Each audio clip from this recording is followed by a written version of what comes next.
पलामू से फिर से भाजपा के उम्मीदवार बीडी राम विजयी हुए हैं।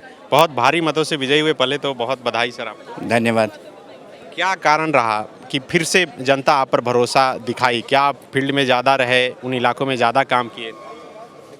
देखिए, मैं सबसे पहले देश के यशस्वी प्रधानमंत्री आदरणीय नरेंद्र मोदी जी को धन्यवाद देना चाहूँगा कि उनके द्वारा जो विकास के कार्य किए गए हैं उससे जनता का भरोसा बढ़ा है।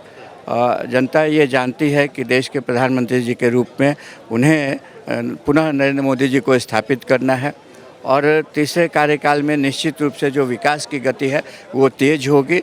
जहाँ तक मेरा प्रश्न है, मैं शायद ऐसा सांसद हूँ जो प्रत्येक दिन का मैंने अपना टूर डायरी बना के रखा है। मैं आगे का दिन के नहीं, जो कार्यकाल हो चुके और पहले आगे आने वाले समय के लिए भी टूर डायरी बना के रखूँगा। प्रत्येक दिन का मैं आपको हिसाब किताब दे सकता हूँ कि मैंने आज क्या किया और कल क्या किया या परसों क्या करने वाला हूँ। तो जनता के प्रति समर्पण भाव से सेवा करने का कार्य मेरे द्वारा किया जाता है। और मैं आपको पता है कि सर्विस में था, तो सर्विस में छोड़ करके आने के पीछे मेरा सिर्फ यही उद्देश्य था कि राजनीति के क्षेत्र में आने पर एक बड़ा कन्वास मिलेगा जिसके माध्यम से जनता की विशेष रूप से सेवा की जा सकती है। चर्चा इस बात की है कि आपके सामने जो कैंडिडेट थी ममता भूइयाँ थोड़ी कमज़ोर साबित हुई। मंत्री जो थे सत्यानंद भोक्ता उस इलाके के, वो एक बार प्रचार करने भी नहीं गए, इसलिए आपको ज़्यादा बेनिफिट हो।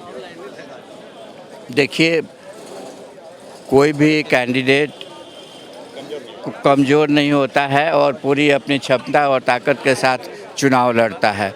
मैं ममता भूइयाँ को कमज़ोर कैंडिडेट के रूप में नहीं आंकता हूँ। उन्होंने काफ़ी मेहनत की, चुनाव प्रचार किया।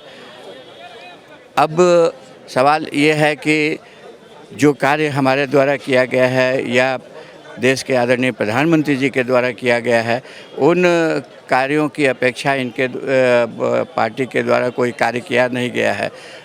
लोगों के बीच भ्रम फैलाने का कार्य ज़रूर किया गया है कि संविधान समाप्त हो जाएगा और आरक्षण समाप्त हो जाएगा।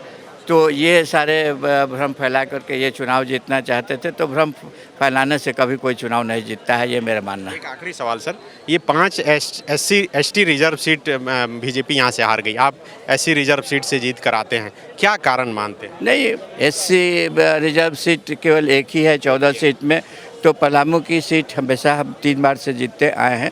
ST रिजर्व सीट में यदि कोई कैंडिडेट चुनाव हारा है तो नहीं, सभी हाँ, सभी हारे हैं, तो उसकी समीक्षा की जाएगी वो क्यों हारे हैं, कैसे उसमें इम्प्रूवमेंट लाया जाए।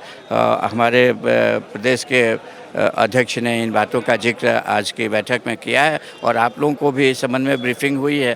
अगले 5 साल में पलामू को क्या मिलने वाला है? अगले 5 साल में जो पलामू को मिलने वाला है आपकी नज़र के सामने होगा।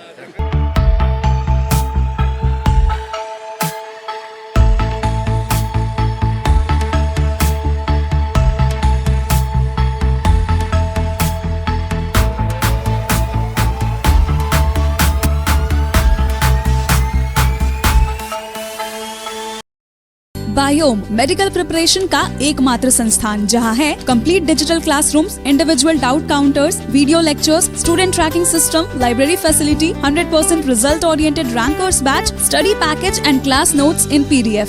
झारखंड के इतिहास में पहली बार नीट UG में 700 मार्क्स पार। 10th पास स्टूडेंट्स के लिए फाउंडेशन कोर्स और 11th पास स्टूडेंट के लिए फ्रेशर कोर्स। 12th पास स्टूडेंट्स के लिए टारगेट कोर्स 18 अप्रैल से शुरू हो रहे हैं। Contact biome. thefollowup.in.